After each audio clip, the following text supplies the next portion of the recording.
here with me to discuss all these significant developments. Former Bernie Sanders national staffer Tezlyn, Figaro, and Washington Times opinion editor and Fox News contributor Charlie Hurt, who did us the great honor of deciding to join us here instead of being with the elite there in the correspondence dinner in Washington. I've never had a better excuse to skip the correspondence dinner. It's just such a, and I can't think of by reading the reports of it, I can't think of a better one to have skipped. I know.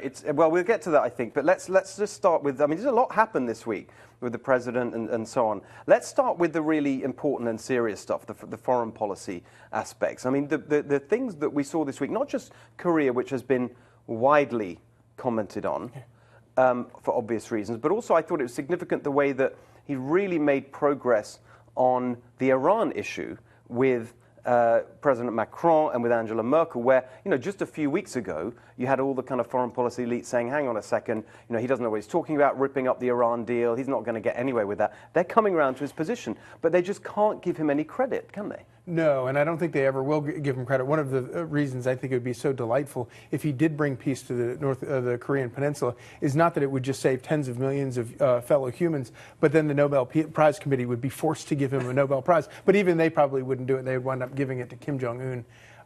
But it really is amazing, and it's a reminder of not, you know, we talk so much about domestically about what Donald Trump has meant in terms of sort of doing things differently. But my gosh, around the world, doing things, just doing things differently, maybe in some cases doing things worse than the way the establishment was doing it, but just doing things differently. It's a breath of fresh air, and where we have been having, you know, failure after failure, you know, decades of failure. Well, doing something different is the first step towards maybe finding the right solution. Well, Tezlyn, honestly, that's one of the main sort of things that he said was like, and that's what people saw. He's not going to be the usual kind of thing that people got used to. He's going to shake things up, do it his way.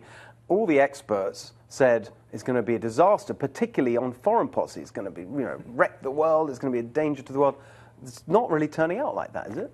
Well, you know, I guess it's perception is reality in PR. I guess it depends on how you look at it. But what I would say is President Trump has been consistent on who Trump is. From the moment that he started running for office, nothing has really changed. I think what the bigger thing is that people really don't expect you to say you're going to be the same person and actually do it. You know, before he was elected, everyone said, oh, when he changes, when he gets in, he's going to be so presidential, he's going to be this, one, that. And I always tell people when you get married, it's not about, you know, oh, once we get married, maybe it's going to be different. You know, it is who it is. He is who he is. And so if people don't like it, like even they talked about in the White House correspondent dinner, they brought in an interesting point. This is the monster that you guys created. This is who you wanted. This is who you put in office. So I think he's just been consistent with that. I also would say, I'm sure, you know, he's listened to some counsel, you know, around him not doing foreign policy before, you know, outside of business.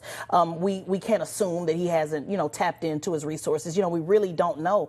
But I think it's back to just what you said, you know, whether it's good or bad or, you know, whatever it is, people are going to remain critical because he continues to go outside of the box and not doing what we are used to seeing a president do. And what do you make of the Kanye West thing? I mean, again, widely discussed this week. What was interesting to me was when you saw the backlash from the left about Kanye. Suddenly, he wasn't really black anymore. He was rich. And so it's okay, we can hate him because he's rich, and that's why he's with Trump. It's really interesting to me the way the response from the left came into that Kanye thing. Well, there's two perspectives. One, I'm a poet, and I'm a hip-hop head. So when I speak, I'm certainly not speaking for all poets, all hip-hop, and all African-Americans, but I thought you raised an interesting point about being rich. But let me break down to you what hip-hop's problem was. Right. First, hip-hop has a problem with anybody being rich. In fact, I tell rappers all the time, most of you are more Republican than you think. You either are talking about getting rich or you're already rich. So hip-hop has no problem, you know, with being rich. But what Kanye did was him coming here, especially from the conscious poet game, him being a conscious poet and turning into a rapper and speaking about consciousness.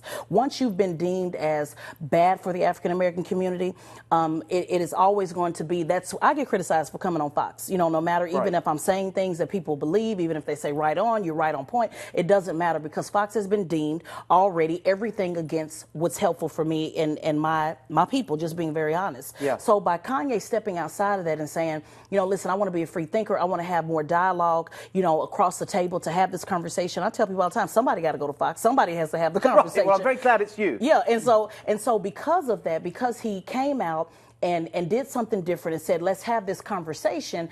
It is particularly with hip hop and with African Americans, he's being criticized because he's supposed to be the epitome of consciousness. Hip hop started with talking about the struggle, talking about it's like a jungle sometimes, made me wonder how I keep from going under. So for him to come and actually talk about capitalism, talking about free capital, talking about Second Amendment, all of the things that hip hop preaches on a daily basis, Steve, my issue with Kanye is how he really rolled it out. If he wants to support Trump or support Trump administration policies that do work, which is business owners, like I'm one, which is free capital, which is free trade, all of those things, rolling it out that way, opposed to I'm just wearing a hat and I'm trying to that's a really make point. it more of a gimmick, is the problem, which why it won't be received, because he's not focusing on issue, he's talking about emotion. That's such a great point, and I always think that's right. We've got to come back to the agenda that he ran on and whether or not he's doing it.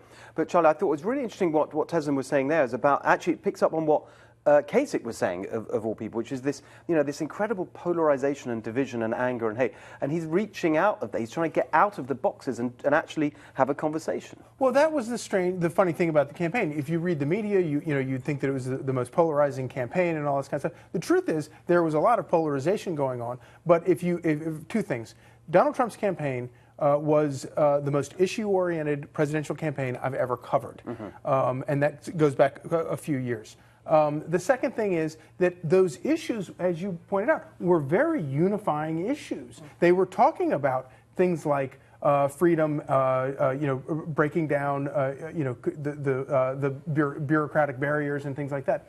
And all of that, it doesn't matter what color you are. These are all very popular messages. And then, of course, the final message, all the government, has not been good to all the communities that it claims to be good to.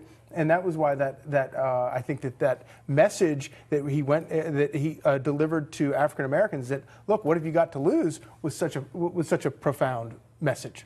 Yeah, I mean, I don't know. I mean, we could sort of debate all that for a long time, but I just think that. I know that there's a risk that we make too much of one event, but there is something interesting happening here. I think with this, with the way that the Kanye West intervention, as it were, has kind of sparked this debate. I think it's really interesting. Anyway, thank you both.